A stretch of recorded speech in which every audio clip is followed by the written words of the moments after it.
Captain America is a character who I've never read any solo stories of. The only time I've really read any Captain America is if he's been in another person's book, in another hero's book, or in the Avengers. So I've never read any solo Captain America, so I thought, you know what, I'm going to start.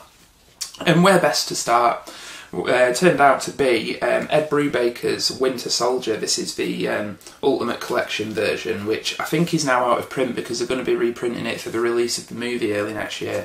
Captain America 2, The Winter Soldier, whatever you want to call it. And I thought, you know what, I'll start there because this is the beginning of Brubaker's run, and I know that Brubaker wrote Captain America for quite a while before moving across to Daredevil, so I was like, well, it's an opportunity to see somebody's run, you know, from the beginning. It's modern Captain America. So I thought I'd start here, and it basically follows a plot of Captain America, and you may or may not know that his sort of sidekick Bucky was thought dead back in World War II. Thought he died, I believe, over the English Channel.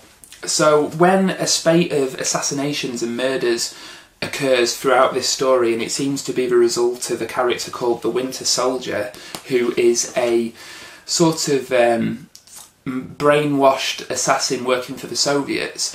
When that turns out to be Bucky Barnes, Captain's old partner, obviously this messes with Cap's head. So essentially the plot starts where we see the Red Skull buying weapons from the Soviets, once by the Winter Soldier, but is refused, and he's like, well, it's not going to matter because in a few years I'm going to have a cosmic cube. Cut to a few years later, he has a cosmic cube.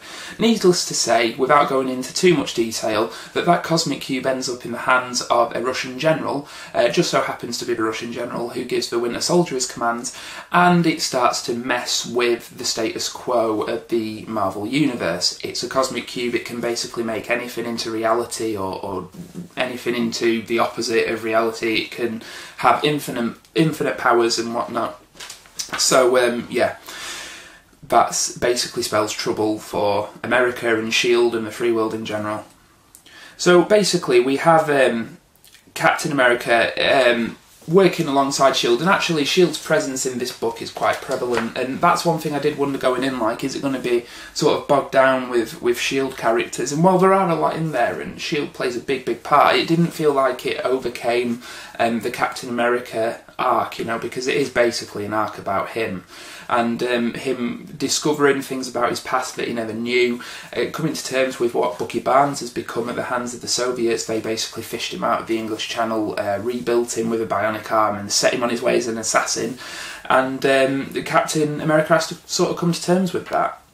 But you do have Sharon Carter and Nick Fury popping up quite a bit, and all the rest of it, all the other sort of S.H.I.E.L.D. agents. So what I will commend on this, first of all, if I can find a spoiler-free page, is Steve Epting, the artist. His artwork in this is fairly outstanding. I mean, he has a style that's almost photorealistic in a way, but still has his unique style to it. So if you can see there's Crossbones firing a gun at Cap.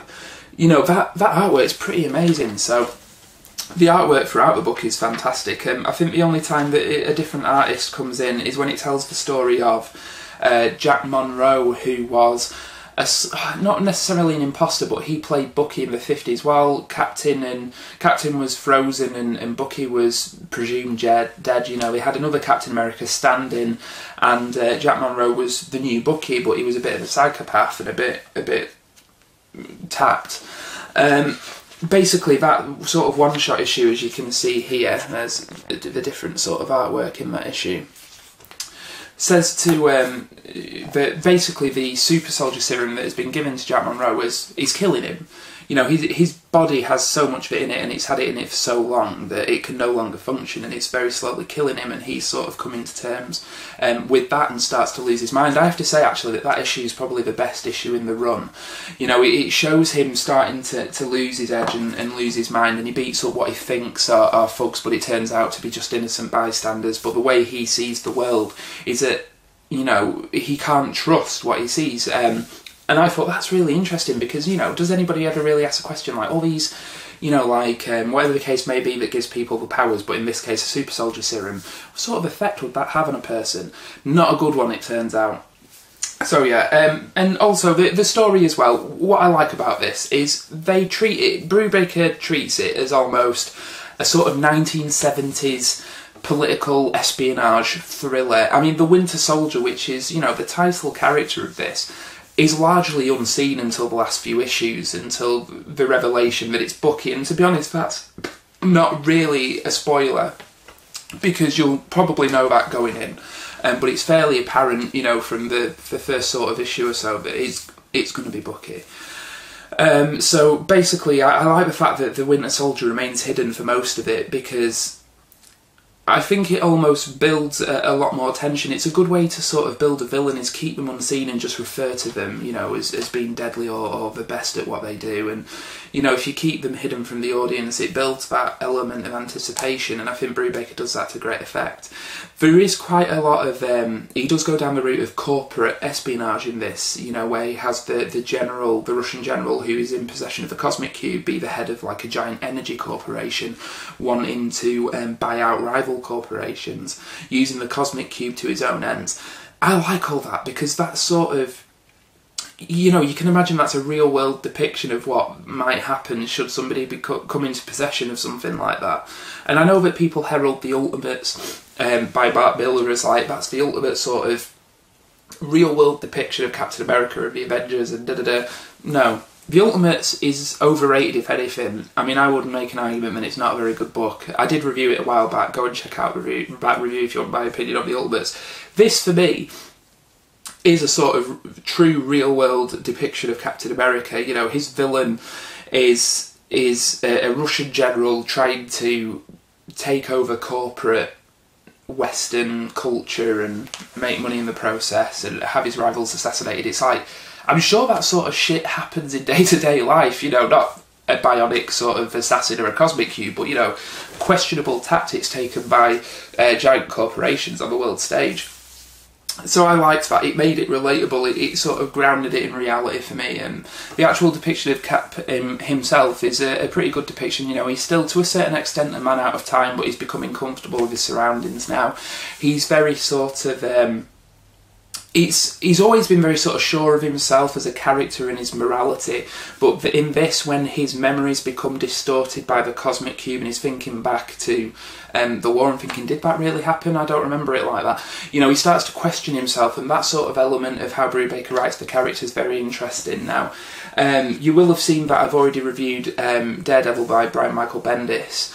And Brubaker actually, after his run on Cap, went on to Daredevil to continue that run. So that was one of the reasons I wanted to read this, was, you know, read Brian Michael Bendis' Daredevil and Brubaker's Captain America side by side until Brubaker took over Daredevil.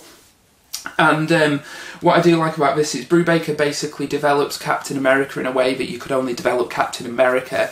You know, it's quite unique to his character, and taking a character that's so sure of themselves and making them question their reality when they're already a man at a time and stuff. So I thought it was great. It's probably not as good a book as like Bendis' first Daredevil book is. I don't think Brubaker's quite as strong a writer, but I did really enjoy it. A lot of the imagery in this is quite stark. It's surprisingly violent for a normal Marvel Universe novel.